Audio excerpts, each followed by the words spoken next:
শ্রীগুরু চরণ পদ্ম কেবলি ভকতি সদ্ম বন্দে মুই সাবধান মতে। কেন শব্দটা প্রয়োগ করলেন? বলেন ওই যে ন মত্ত বুদ্ধস্বয়াতে, গুরুকে মনুষ্য জ্ঞান করা যাবে না, অথচ তাকে তো মানুষের মতোই দেখছি, জন্ম মৃত্যু জরাব্যাধি দেখছি, তো তাকে মানুষ ছাড়া কি জ্ঞান করব? করিঞ্চি রাধা সেবাশ্রমের পূজ্যপাত আচার্য বলেছিলেন, কতটা অপূর্ব ব্যাখ্যা করেছেন। আচ্ছা, এই বাড়িতে আজকে ভগবানের সেবা হবে, রাধা মাধবী নিতাই গৌর পঞ্চতত্ত্বের। উনি বাজার থেকে ডাল চাল সবজি কিনেছেন। আচ্ছা, যখন কিনে আনলো তখন ওগুলো কি দেখছেন? ডাল চাল সবজিই তো। ওগুলো যখন আমানি করা হলো, প্রস্তুত করা হলো, রন্ধন যারা করছে তারাও তো দেখছে এটা ডাল চাল সবজি, দেখছে কিনা? আচ্ছা, ওটা প্রস্তুত করে যখন ভোগের থালা নিয়ে মন্দিরে যাচ্ছে তখন যদি কেউ দেখে, কি দেখবে? ওগুলো ডাল চাল সবজি। কিন্তু ভোগ নিবেদনের পরে তুলসী পত্র দিয়ে নিবেদন, ভোগারতির পরে যখন আপনার পাত্রে দিয়ে দিল, তখন ডাল চাল ভাববেন কি? কেন ভাববেন না? ওগুলো তো ডাল চালই। তখন বলা হচ্ছে মহাপ্রসাদে গোবিন্দে, এই প্রসাদ আর গোবিন্দ অভিন্ন। এই যেমন ডাল চাল দেখছেন, ওইটা বাজার থেকে আনলেন, নিবেদন করলেন, দেখছেন, রান্না করছেন, কিন্তু যখন এই জন্য প্রসাদ নেওয়ার আগে দেখবেন সাধুর একটা বাণী উচ্চারণ করে, ওদের কথা বলতে নিশ্চয় কি বলে? সাধু সাবধান বলে কি না, ফের বাণী কহি করো অবদান। তো সাবধানতা কি? প্রসাদ পেতে বসছি, এখানে বৈষ্ণব সেবা হচ্ছে, তা আবার সাবধানতাটা কি? ঝড় আসছে নাকি? প্লাবন আসছে নাকি? সাবধান কেন? বলে সাবধান, এই যে প্রসাদ তোমার পাতে, তোমার শ্রীহস্তে এসছে, একে যেন অন্ন বুদ্ধি না করো। অন্ন বুদ্ধি করলেই অপরাধের জালে জড়িয়ে গেলে ভজন সাধন শেষ হয়ে গেল। প্রসাদে গোবিন্দে, প্রসাদ আর গোবিন্দ অভিন্ন। প্রসাদ পেলেই প্রেম ভক্তি হবে। তো ডাল চাল বাজারের যেমন নিবেদন করলে ওটা প্রসাদ হয়ে গেল, গোবিন্দ সম হয়ে গেল, প্রেম ভক্তির কারণ হয়ে গেল, তেমন আমি যার চরণে নিজেকে আত্মসমর্পণ করলাম, সেই গুরুদেব মানুষের মতো হলেও তিনি মানুষ নন। এখানেই সাবধান, মনুষ্য বুদ্ধি যেন না আসে। কারণ কি জানেন? শ্রীগুরু চরণ পদ্ম কেবলই ভকতি সদ্ম। এটা অদ্ভুত কথা হলো যে ভক্তি, প্রেম বা ভক্তি প্রাপ্ত হতে গেলে শ্রীগুরু সদ্ম মানে শ্রীগুরু চরণ পদ্ম কেবলই ভকতি সদ্ম মানে আলয়, নিলয়, নিকেতন, আশ্রয়। এটা ঘর ধরুন, ওই আলয়, নিলয়, নিকেতন এইসব না বলে একটা ঘর ধরি। ঘর মানে শ্রীগুরুর চরণই একমাত্র প্রেম ভক্তির আলয়, আর কোনো আলয় নেই। কেবলই দিয়ে বলছেন, আর কোথাও প্রেম ভক্তি খুঁজতে যেও না, ফিরে আসতে হবে, বঞ্চিত হতে হবে। শ্রীগুরু চরণই একমাত্র প্রেম ভক্তির আশ্রয়, অন্য কোথাও এটা নাই। বলে ভগবান দিতে পারবেন না? বলে না, ভগবান আপনাকে প্রেম ভক্তি দেবে না। যেমন একটা কথা মনে পড়লো, দেখুন সাধু সঙ্গের কেন মহিমা। আমরা পথটথ ভুলে ঘুরতে ঘুরতে প্রায় 10টায় এসে পৌঁছেছি। আপনারা সেই সন্ধ্যা থেকে হয়তো অনেকেই মাটিতে বসেছেন। কেন জানেন? সাক্ষাৎ ভগবানকে দর্শন করার থেকেও শুদ্ধ বিশুদ্ধ সাধু সঙ্গ আরো মহিমান্বিত। খুব বড় মাপের কথা।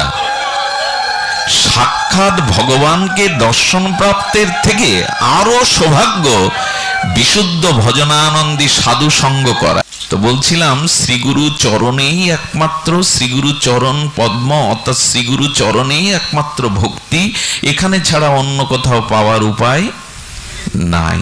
এই জন্য শ্রীগুরু চরণাশ্রয় জীবের একমাত্র কর্তব্য, একমাত্র কর্তব্য। শ্রীগুরু তত্ত্বকে জেনেছে, গুরুদেব কি দিবেন আমায়? আমি তো গুরুদেবের চরণে সমর্পণ করলাম। গুরুদেব কি দেবেন জানেন? ঠাকুর মশাই বলে চলেছেন, শিল নরোত্তম ঠাকুর মশাই, রাধা পদ সুধা রাশি, হ্যাঁ সে পদে করিলা দাসী, গোরা পদে বাঁধি দিল চিত, রাধিকার কুঞ্জগেও দেখাইল সখী সহ শিখাইল দুহু প্রেম রীতি। এই গৌড়ীয় বৈষ্ণবের দীক্ষা পাওয়াটা অনেক জন্মের ভাগ্যের। দীক্ষা অনেক রকম আছে, কিন্তু গৌড়ীয় ভজনের দীক্ষা পাওয়াটা বড় সৌভাগ্যের। গৌড়ীয় সদ্গুরুদেব কি করেন বলছেন, রাধাপদ সুধা রাশি, রাধারানীর চরণে হলো অমৃত প্রেম ভক্তির সুধা রাশি, সে চরণে করিলা দাসী। গুরুদেব আমাকে কি করে দেবেন? রাধারানীর চরণে দাসী করে দেবেন। গোরা পদে বাঁধি দিল চিতা, আর রাধারানীর চিত, রাধারানীর চরণ কৈকর্য প্রেম পেতে গেলে, রাধারানীর দাসী পেতে গেলে মনটাকে গৌরের চরণে বেঁধে রাখতে হবে, গৌর চরণে রাখতে হবে। গোরা পদে বাঁধি দিল চিতা, রাধিকার কুঞ্জ গেহ, রাধারানীর প্রেম নিকুঞ্জ, এই যে নিকুঞ্জ, নিভৃত নিকুঞ্জ, এইটা দেখিয়ে দেবেন শ্রী গুরুদেব। দেখাইল সখী সহ, রাধা মাধবের যুগলে সখী সহ নিকুঞ্জ মন্দিরে দেখাবে কে? আচ্ছা, নিজে না দেখলে অন্যকে দেখানো যায়? আমি দেখিনি তো আপনাকে কি দেখাবো? এই জন্য সদ্গুরুদেব সর্বদা বৃন্দাবনে রাধারানীর দাসী সহ সখী সহ নিত্য নিকুঞ্জ মন্দিরে তাকে দর্শন করে। আমি যবে গুরুদেবের চরণে সমর্পণ করলাম, আমাকে রাধারানীর চরণে দাসী করে গৌরের চিত্তে আমাকে মনটা বেঁধে দিল, আর নিবেদন করলো কোথায়? শ্রীধাম বৃন্দাবন যুগল ভজন ধন মোহে করালো উপদেশ। ওইখানেই গুরুদেব দিয়ে দিলেন। এটা পেয়েছি তো দীক্ষার পরে, যুগল ভজন পেয়েছি তো। রাধারানী সখী সহ নিকুঞ্জ মন্দিরে গুরুদেব আমাকে দর্শন করাবেন কি দিয়ে? বলে মন্ত্র দিয়ে। মন্ত্রের মধ্যেই এই স্মৃতি আছে। যেমন কারো নাম উচ্চারণ করলে তার রূপটা ভেসে আসে কিনা, আসবে কিনা? কারো নাম বারবার উচ্চারণ করলে, আগুন বললে কি জলের রূপ আসবে আপনার হৃদয়ে? আগুনেরই তো লেলিহান, সেই লাল টকটকে লেলিহান শিকার রংটা। এবং যখন মন্ত্র দিয়ে দিল, কাম বিষ কাম গায়ত্রী মন্ত্র দিয়ে দিল, ওই মন্ত্রের মধ্যেই রাধারানীর দাসিত্ব, মন্ত্রের মধ্যেই যুগল ভজন, মন্ত্রের মধ্যেই সেই নিকুঞ্জ কানন গুরুদেব দেখিয়ে দিলেন। এই জন্য সদ্গুরুদেবের চরণাশ্রয় করে আমাদের কি করতে হবে না, গুরুকে মনুষ্য জ্ঞান করা যাবে না। বন্দেময়ী সাবধান, এই কথাটা ছাড়িয়ে যেতে পারছি না। রাত অধিক হয়েছে, ঘুম আসতে পারে, জেগে থাকুন। এই কথাগুলো না জানলে, গুরু তত্ত্বে যদি ভুল হয়ে যায় না, তাহলে জীবনের সব শেষ। গুরু তত্ত্বে আমাদের খুব সজাগ থাকতে হবে। শ্রীগুরু করুণা ব্যতীত, আচ্ছা জগৎগুরু কৃষ্ণ তো আছেন, তা আবার একজন গুরুকরণের কি প্রয়োজন? জগৎগুরু ভগবান তো আছেন, আছেন নয় কি? তো তার কাছে দুঃখ জানাবো, ব্যথা জানাবো, প্রাণের আর্তি জানাবো, হাহাকার জানাবো, প্রার্থনা জানাবো। তো জগৎগুরু স্বয়ং ভগবান থাকতে আর একটা গুরুকরণের কি প্রয়োজন? কেন প্রয়োজন জানেন?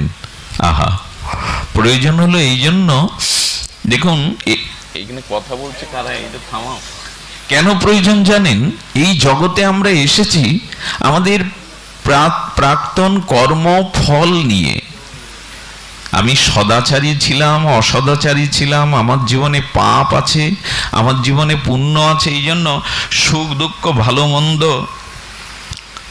এখানে থাক দাদা, তাই আচ্ছা থাক, তুলসী উপরে থাক দাদা। কি বলেছেন না, আমার জীবনের যে জরা মৃত্যু ব্যাধি অভিশাপ রোগ শোক আছে, এটা কাকে জানাবে? জীব। খুব মূল্যবান কথা, মহিমাপূর্ণ কথা। আমাদের জীবনে যে জন্ম মৃত্যু জরা ব্যাধি আদি ব্যাধি যন্ত্রণা হাহাকার বিপদ আপদ, এটা ত্রাণের জন্য মানুষ কাকে জানায়? ভগবানকে জানায়। তো আপনি যে এই জগতে দুঃখ কষ্ট জরা ব্যাধি ভোগ করে আত্মী হাহাকারে ভগবানকে জানাচ্ছেন, ভগবানের কাছে ওটা পৌঁছায় তো? প্রশ্ন হলো এটা পৌঁছায় তো? আচ্ছা, এই যে শব্দ যন্ত্রটা, এর একটা মানে আয়তন আছে না, কত দূর শব্দটা যাবে? একে 2 কিলোমিটার দূরে দাঁড়িয়ে থাকলে এই শব্দ শোনা যাবে? তেমন আমাদের এই প্রকৃতিটা, বিশ্বটা অষ্টধা প্রকৃতি, 8টা স্তর আছে মায়ার। এই মায়ার ক্ষিতি অপ তেজ বরুদ বম মনোবুদ্ধি চিত্ত অহংকার, এরকম 8টা পদ্মা আছে। এই 8টা পদ্মা ভেদ করে জগৎ জীবের কোনো হাহাকার ক্রন্দন আত্মী ভগবানের কাছে পৌঁছায় না। আগেই বলেছি কথাটা খুব মহিমাপূর্ণ। ঘুম আসলে তাড়িয়ে দিন, বিচার করে তাকে তাড়িয়ে দিন। শুনুন তাহলে, জীবের কোন দুঃখ, ক্রন্দন, ব্যথা এই জগতের অষ্টাধা প্রকৃতি আর এই জগতের প্রকৃতির স্তর ভেদ করে চিন্ময় ভগবত ধামে পৌঁছায় না। তাহলে ভগবানকে বলা হয় যে দয়ালু, কৃপালু, ভক্তবৎসল, করুণাময় বলা হয় কিনা? মানুষ কার কাছে দাঁড়াবে?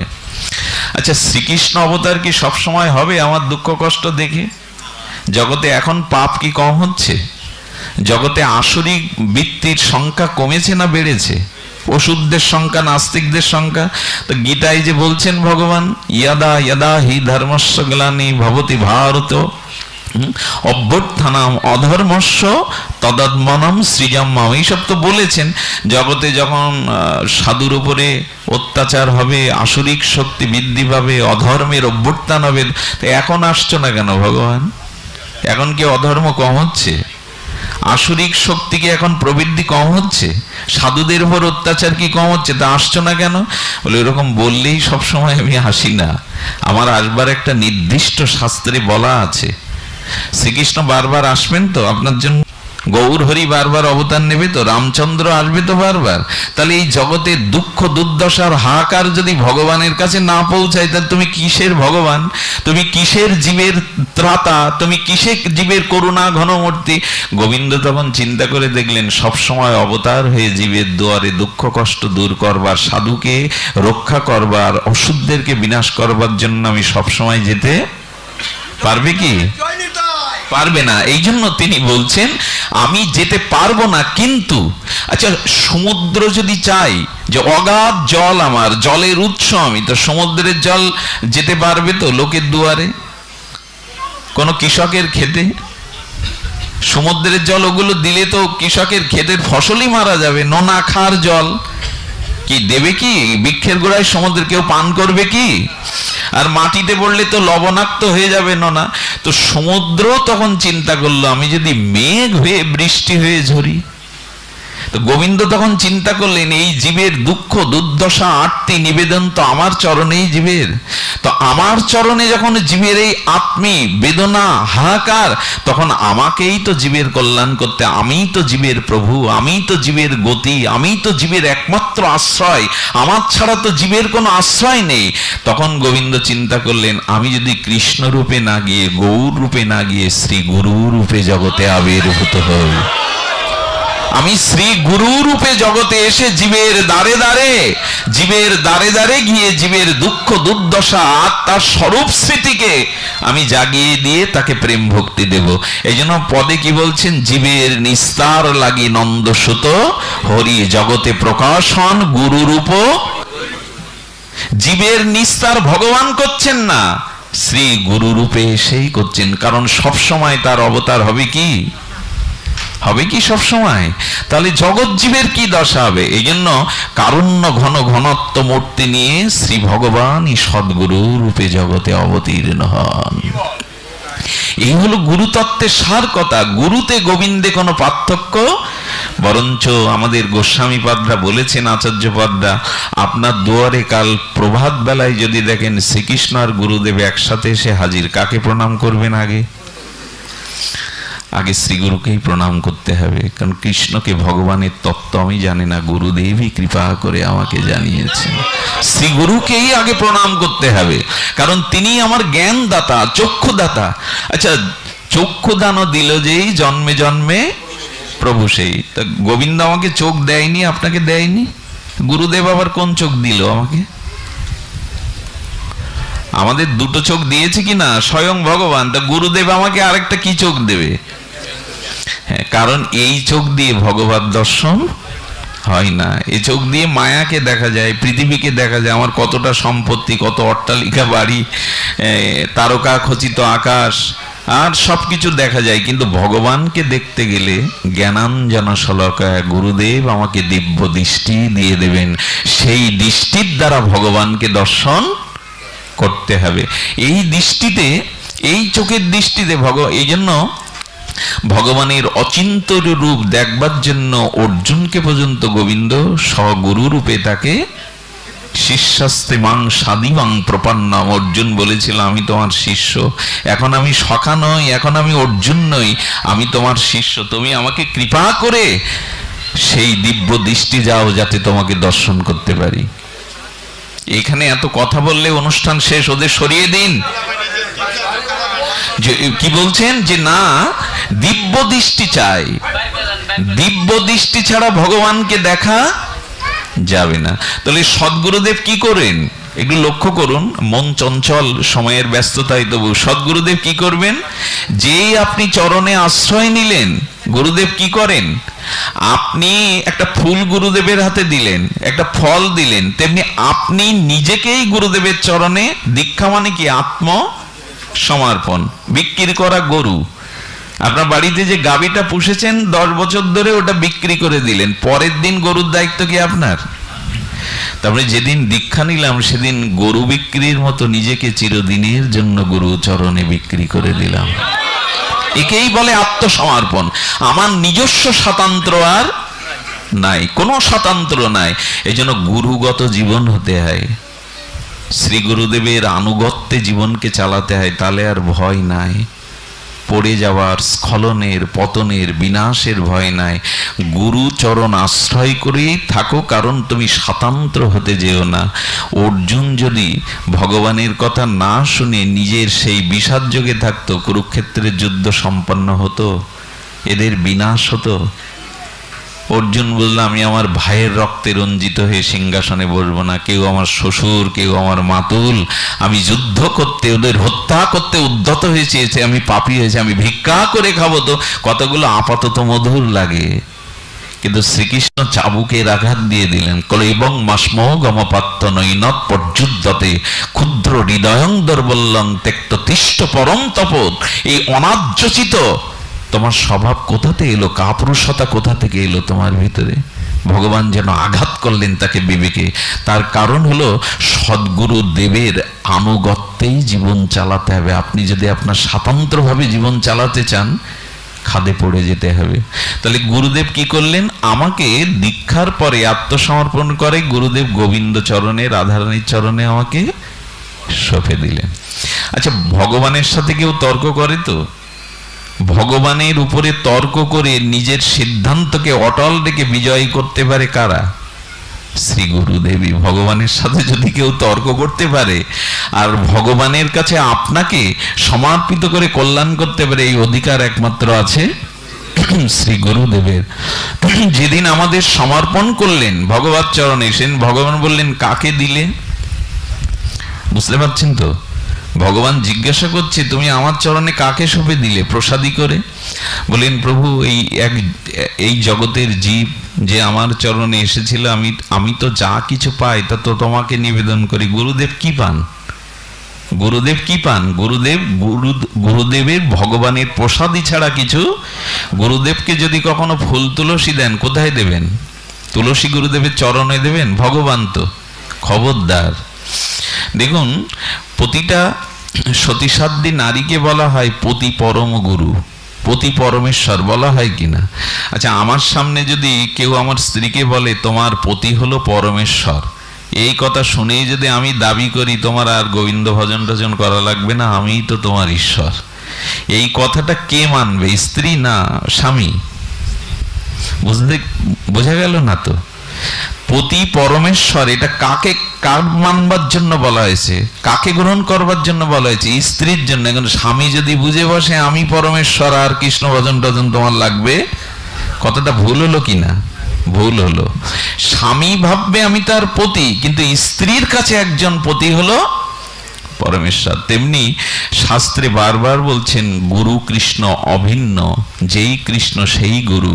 গুরু কৃষ্ণ অভিন্ন, মহিমাই গুরু কৃষ্ণ এক করি মানো। তাই যদি হয়, কোনো গুরুদেব যদি ভেবে বসে আমি তাহলে কৃষ্ণ, আমার পায়ে তুলসী দাও, গঙ্গা জল দাও, আমি ভগবান, গেল, সব গেল। গুরুদেব ভাববেন আমিও গোবিন্দের চৈতন্যের দাস, কিন্তু শিষ্য ভাববে আমার গুরুদেব আমার কাছে ভগবান। এই মাঝে মাঝে ভুল হয়ে যায়। আমরা অনেক আবেগে গুরুদেব আসি যে আমার পায়ে গঙ্গা জল দাও, আমার সব গেল। যে দিল সেও গেল, যে নিল দুইজনে মূল। গুরুদেবকে শিষ্য ভাববে ভগবান, গুরুদেব কখনো নিজেকে ভগবান বলে দাবি। আমিও চৈতন্যের দাস, আমিও কৃষ্ণের দাস। আমাদের বাংলাদেশে গুরুবাদের অনেক সমস্যা, কেউ কেউ সেজেও বসে ভগবান। হ্যাঁ, ভগবান সাজার একটা সুযোগ এই বাংলাদেশের মানুষের আবেগ প্রবণতায় সুযোগ খুঁজে বসে যে গুরুদেবী মাঝে মাঝে ভগবান হয়ে বসেন। শিষ্যের কাছে তুমি গুরু, কিন্তু গুরু যেন না ভাবে কখনো আমি ভগবান, এটা যেন না ভাবে। তো গুরুদেব কি গ্রহণ করবেন? যদি গুরুদেবের চরণ কিছু দিতে হয়, কি দিবেন জানেন? ভগবানের অর্চনকৃত ফুল তুলসীটা গুরুদেবের মস্তকে বা বক্ষে দিতে হবে। অনেকে আবার দেয় না, ওটা যদি চরণে পড়ে যায় তাহলে অপরাধ হলো। অনেকে ওটা ছুঁয়ে রেখে আবার রেখে দেয়। গুরুদেবের মস্তকে গোবিন্দের প্রসাদী তুলসী, রাধারানীর প্রসাদী তুলসীটা মস্তকে দিতে হবে, বক্ষে দিতে হবে, কিন্তু চরণে যেন না পড়ে। তো এই জন্য গুরুদেব যা কিছু পান সেগুলো গোবিন্দ চরণে অর্পণ কর। গোবিন্দ বললেন কাকে দিলে? বললে তোমার এক জীবকে আমি তোমার চরণে দিয়ে দিলাম। গোবিন্দ বললেন ভালো জিনিস দিয়েছ, ফুল তুলসী গঙ্গা জল না দিয়ে যাকে দিলে সে তো পাপী, জগতে হেন পাপ নেইও করেনি। তো তুমি আর খুঁজে পেলে না, পুতি দুর্গন্ধ এক পাপীকে আমার চরণে দিয়ে দিলে।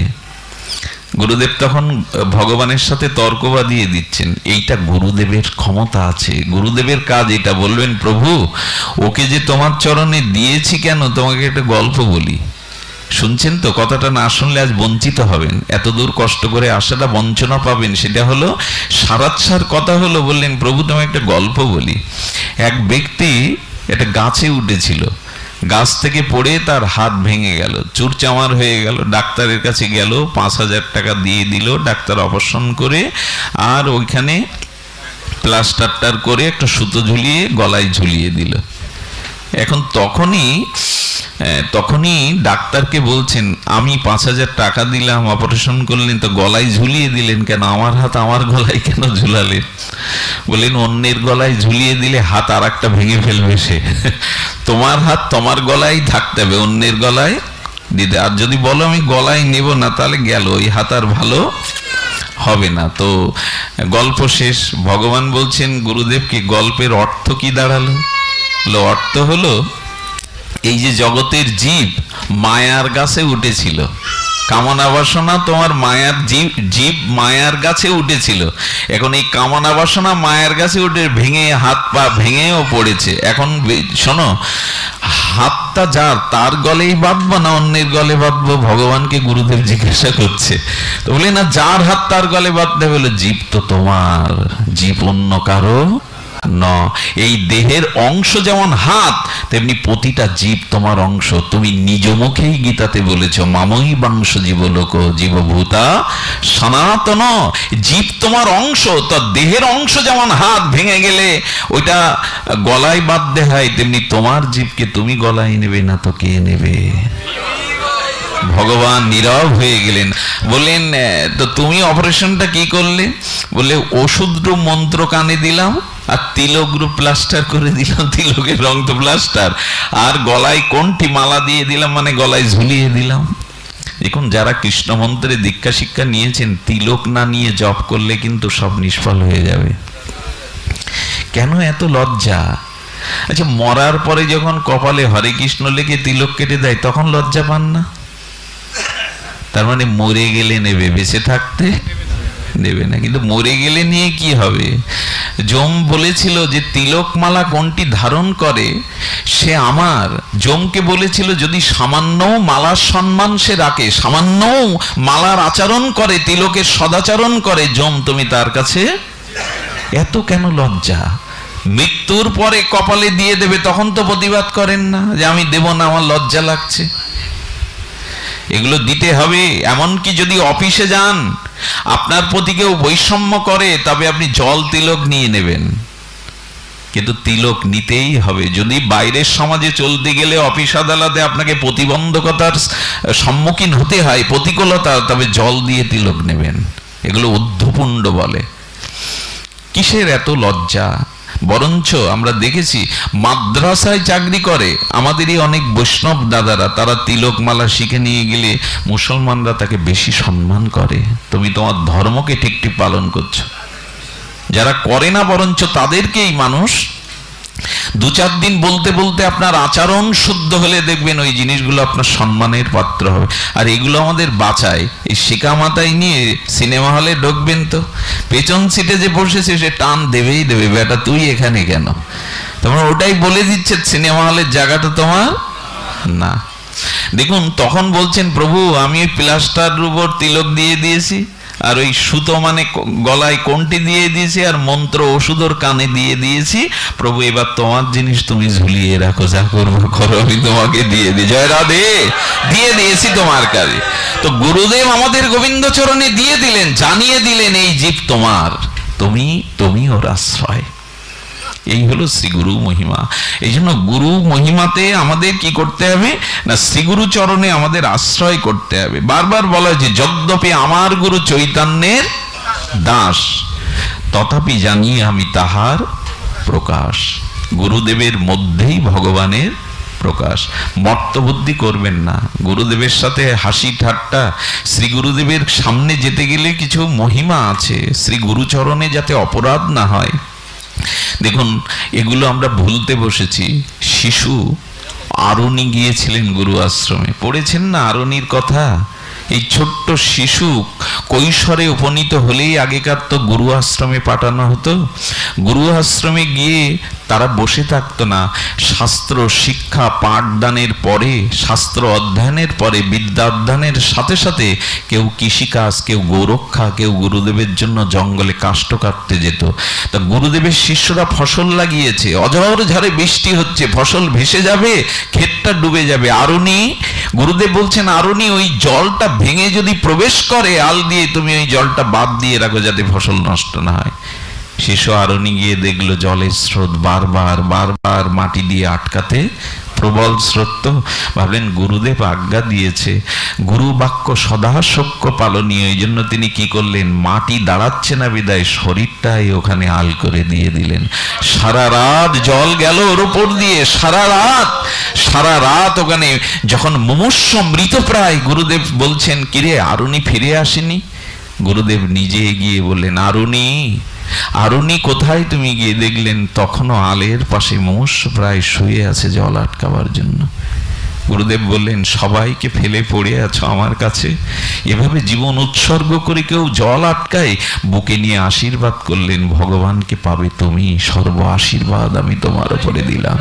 গুরু ভক্তি না হলে, শ্রীগুরু চরণে ভক্তি না হলে আপনার কোনো ভজন সাধন, কি যেন বলেছেন, গুরু কৃপাহি না, আরো আগে যেতে হবে, গুরু কৃপাহি মূলম। গুরু কৃপাহি কেবলম শুধু নয়, ভগবানের কৃপা প্রেম ভক্তি লাভের একমাত্র মূল হলো, শিকড় হলো শ্রীগুরু চরণাশ্রয়। বন্দে মুই সাবধান মতে যাহারও প্রসাদে ভাই এভাব তরিয়া যায়। কৃষ্ণ এভাব তরিয়া যায় মানে এই সংসার সাগর পাড়ি দেওয়ার জন্য শ্রী গুরুদেবী একমাত্র কাণ্ডারী। নিরিদেহ আদ্যং সুলভং সুদুর্লভং পলবং শ্রী গুরু কর্ণ ধারণাম ময়া অনুকূলেন নবস্য তেরিতাং পুমাং ভবদ্দিন্নতরের সহাত্মহা। ভাগবত বললেন এই নিরিদেহ মনুষ্য দেহ এটাই ভজনের আদি আদ্য শ্রেষ্ঠ, আর গুরুচরণ আশ্রয় হলো ভগবত ভজনের প্রথম দ্বার। তো এই দেহটা তরণী, সংসারটা উত্তাল তরঙ্গায়িত সমুদ্র, আর গুরু কর্ণ ধারণাম। আচ্ছা আপনাকে শিবসা নদীতে বড় সাগরে একটা নৌকা দেয়া হলো, পার হতে পারবেন তো? মাঝি না থাকলে পার হতে পারবেন? স্রোতস্বিনী তরঙ্গায়িত নদীতে আপনি নৌকা পেলেন, কিন্তু মাঝি পার হতে পারবেন তো? তেমন এই উত্তাল ভব সংসার পারের জন্য একমাত্র শ্রী গুরুই হলো কর্ণধার। যার গুরু নেই সে পার হতে পারে না, কখনো পারে না। তো একদল মানুষ, বিশেষ করে একদল মানুষ এখন বেরিয়েছে কি, দাদা দীক্ষা শিক্ষা নিয়েছেন, অনেক খুঁজলাম, অনেক দেখলাম, এখন আর সদ্গুরু পাওয়া যায় না, তেমন গুরু পেলাম না। আচ্ছা এসএসসির খাতা কে দেখবে? 8 পাস যে সে, এইচএসসির খাতা কে দেখতে পারে যে তার থেকে বেশি লেখাপড়া করেছে?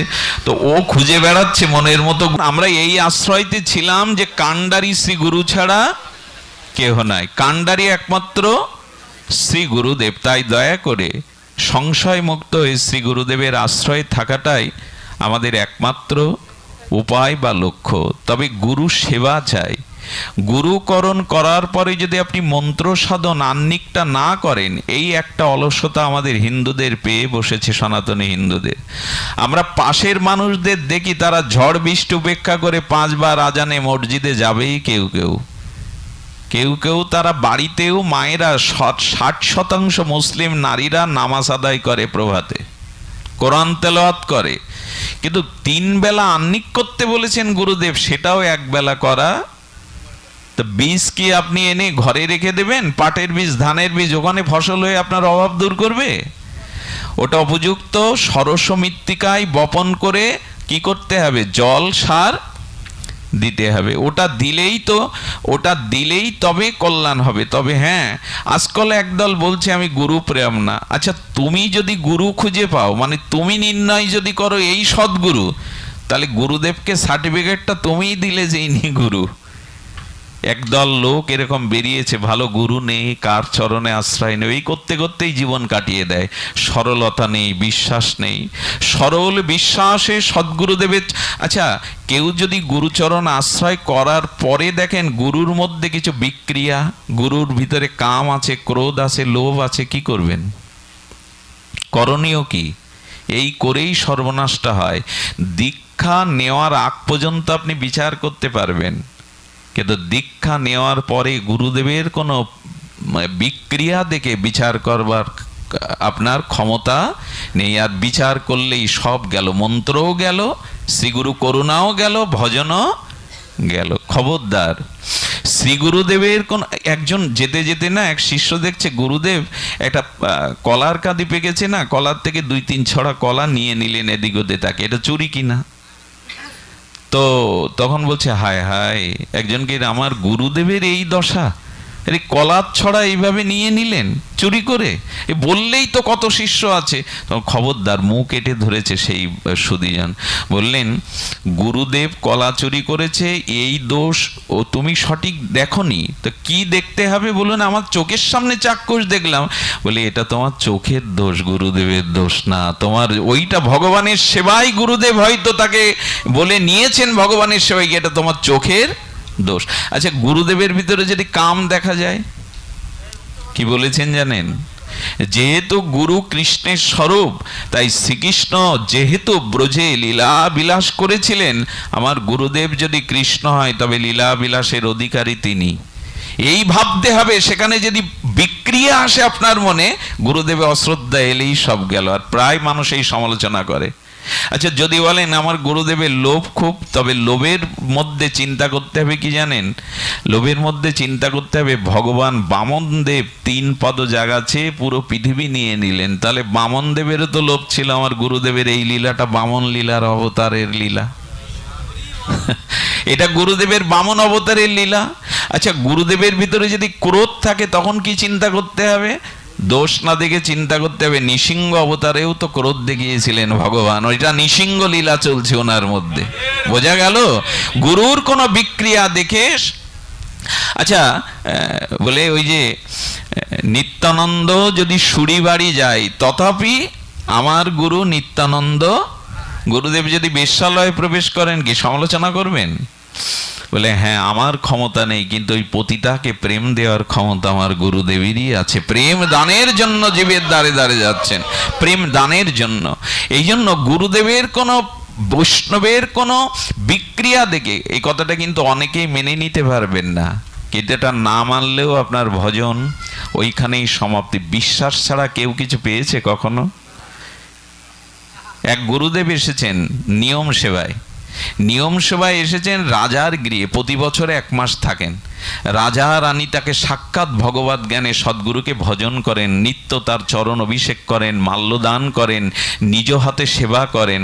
এই করতে করতে রানীমার একদিন শরীর অসুস্থ হয়েছে, সেবায় 2-3 দিন যেতে পাচ্ছেন না। উনি করেছেন কি, ওনার যে ভালো দাসী ছিল তাকে সাজিয়ে গুছিয়ে গুরুদেবের সেবার জন্য পাঠিয়েছেন। এখন সেই দাসীর সেবা, চরণ সেবা দেখে গুরুদেবের মনে বিক্রিয়া এসে গেছে।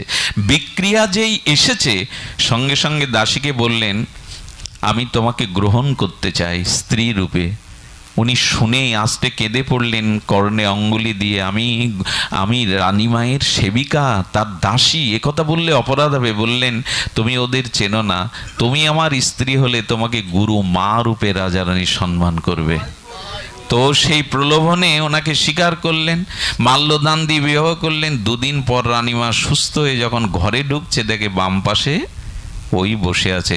সঙ্গে সঙ্গে রানীমা প্রসন্ন দৃষ্টিতে গুরুদেবকে প্রণাম করে গুরুমা জ্ঞানে আরতি করে ওকেই প্রণাম করলেন, দাসীকে। রাজা নিত্য প্রণাম করেন, এই হলো বিশ্বাস। এর পরিণতি কি হলো? 1 মাস পরে রাজা শ্রী গুরুদেবকে রথে চড়িয়ে ওনার আশ্রমে পৌঁছে দিতে যাচ্ছেন।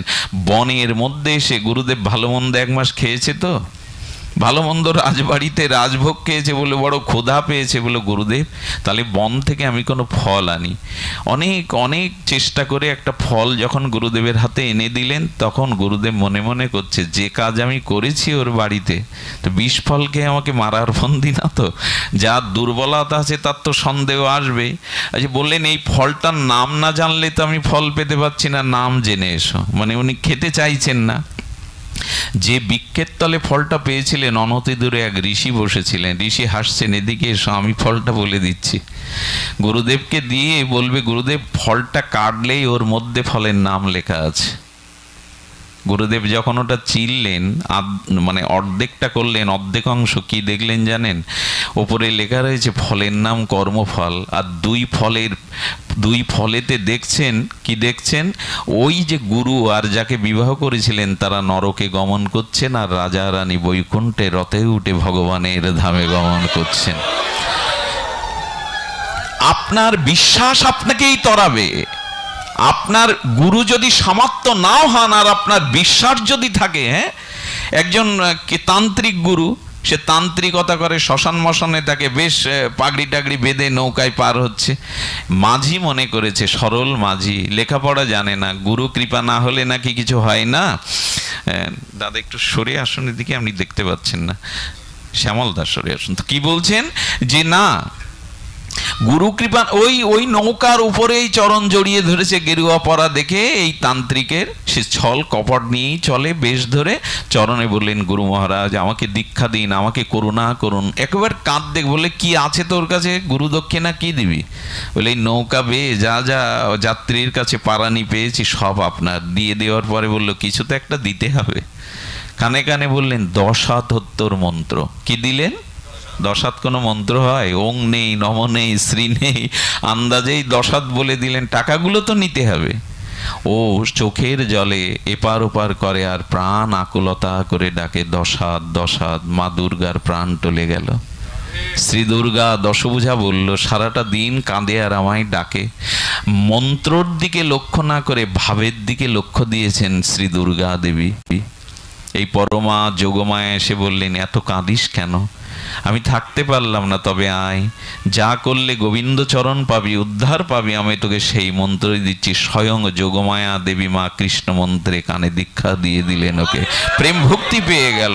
আপনার বিশ্বাসে আপনাকে জয় করবে। তাই গুরুদেবের মধ্যে কোনো বিক্রিয়া দেখলেও আপনাকে সেটা বিশ্বাসে দেখতে হবে, তা নাহলে আর কত গুরু বদলাবেন আপনি? এভাবে গুরু বদলানো, গুরু পরিবর্তন করা ঠিক না। এই জন্য আস্থা রাখুন, শ্রীগুরু চরণে সর্বদা আস্থা বিশ্বাস রেখে এগিয়ে যান। আর শ্রীগুরুদেবের কাছে গেলে কি করেন উনি? কি দেন? আমাদের হরিকথা শ্রবণ কীর্তন দেন। এই হরিকথা শ্রবণ কীর্তনের দ্বারাই জীবনের পরম কল্যাণ। বিদ্যতে হৃদয় গ্রন্থি সিদ্ধান্তে সর্বসংশয়া কিয়ন্তে চাস্য কর্মানিদিষ্ট এবানাত্ম ঈশ্বরে সমস্ত সংশয় ছিন্ন করে দেন শ্রী গুরুমুখে, সাধুমুখে যদি হরিকথা শ্রবণ করায়। আমি মায়েদের একটা কথা বলি, মা, আজকাল অনেক মা আছে স্বামীকে ফেরাবার জন্য তন্ত্রমন্ত্র ডোনা তান্ত্রিকদের কাছে যান, ভেতরে ভেতরে সংসারে না জানিয়ে যান। মা, একটা অনুরোধ করি, এ করে কোনো ফল হবে না, এই করে কোনো ফল হবে না। এই তন্ত্রমন্ত্র আমাদের ভাগবত বলেনি, ভাগবত বলেছে ভক্তির দ্বারা, ভজনের দ্বারা সব হয়। খুব অপূর্ব একটা কথা স্মরণে এলো। এক মাতাজি তেমন স্বামীকে ফেরাতে পারে না, স্বামীকে ফেরাতে পারে না, কারণ স্বামী বাহির দিকেই তার লক্ষ্য, বাহির দিকেই তার গতি। তো কি করেছেন, বারবার স্বামীকে বলে দেখো একদিন একটু ভাগবতে চলো। রাগ করে বলছে ভাগবতে কি পাওয়া যায়, বলো ভাগবত কথা খুব মিষ্টি লাগে, খুব মধুর লাগে। তো মিষ্টি লাগে কেমন আজ আমি দেখবো। ও গেছে ভাগবতে, পাঠক ঠাকুর পাঠ করছেন, সামনে বসলে যদি আবার কেউ দেখে ফেলে, ও তো কখনো ভগবত ভক্ত না, এই পথে আসেনি, একটা চক্ষু লজ্জা আছে না, সামনেই বসবো। ও যেখানে একেবারে শেষে ওখানে বসেছে। আর ওর একটা বদ অভ্যাস আছে, যেখানে বসবে ওখানে হাঁ করে নিঃশ্বাস নেবে, আর কেউ কেউ গাল দিয়ে মনে হয় নিঃশ্বাস নেয়, ওই হাঁ করে নিঃশ্বাস নিচ্ছে, ওখানেই ঘুমাচ্ছে। ভাগবত কথা আর কথা, ওর ঘুম। আর কি করেছে, হাঁ করে সবার পিছনে। হয়েছে কি, 5-6 বছরের একটা বাচ্চার লেগেছে প্রস্রাব। ও কি করবে, মা ওকে বলছে যা, তোকে কেউ কিছু মনে করবে না, আমি উঠতে পারছি না, যা। ও এসে একেবারে ওর গালেই দিয়ে দিয়েছে প্রস্রাব। গালে দেওয়ার পর ঘুম কি আর সহজে ভাঙে? পাঠ শেষ, আর স্ত্রীকে বাবা আর বললে পিটায়, ভাগবত কথা মিষ্টি লাগে, মধুর লাগে, স্বাদ নোনতা, তুমি উল্টো পাল্টা বলে আমাকে আর কোনোদিন যেন আমাকে বলবে না ভাগবত মিষ্টি লাগে। আচ্ছা নোনতা স্বাদ তো পাবেই ও। তো তাকে কড়াকড়ি করে বকাবকি করতে লাগলো। আর একদিন ধরেছে, আজকে পাঠ হচ্ছে চলো না, আমি বলছি আজ দেখবো কেরম নোনতা লাগে। ভাগবত মধুর লাগবেই লাগবে, একবার শুনে দেখো, অমৃত কথা। ভগবত লীলা হলো অমৃতময়। যখন বলছে বলে শোনো আজকেই শেষ দিন, মিষ্টি যদি না লাগে তোমার খবর আছে। গতদিন তো নোনতা লেগেছে, আজকে স্ত্রী করেছে কি, ওকে সামনেই বসিয়েছে। সামনে বসো তাহলে শুনতে, কিন্তু সামনে বসলে কি হবে, অভ্যাস যা। যেই শুরু হলো ঝিমানি, আর নিঃশ্বাসটা নাক দিয়ে না। হ্যাঁ, স্ত্রী বলেছে গতদিন নোনতা লাগার কারণ বুঝতে পারিনি, তবে আজ মিষ্টি লাগাতে হবে, না এলে আমার রিহাই নেই। করেছে কি, যে ভগবানে ভোগ দেয় না ভাগবতে, প্রসাদ দেয়, ওর থেকে একটা বাতাসা তুলে ওর গাল বড়, ওর গালে দিয়ে দিয়েছে। বাতাসা গলে গলে মিষ্টি লাগতেও শুরু করেছে। পাঠ শেষ, বললো তাই তো গতদিন নোনতালে হলে পেছনে বসলে কি আর মিষ্টি লাগে, ওইদিকে আজকে সামনে বসে বাবার কৃপা হয়েছে, আর হরিকথা মিষ্টি বলছে। এইটা অদ্ভুত জিনিস। জিও ভাই বেশ এখনো প্রসাদ তো আরো বাতাসা। আমি বলি কি মা, যেন তেন প্রকারে ভাগবত আসরে আনো, তন্ত্রমন্ত্র খাটিয়ে কি কিছু কাজ হবে না।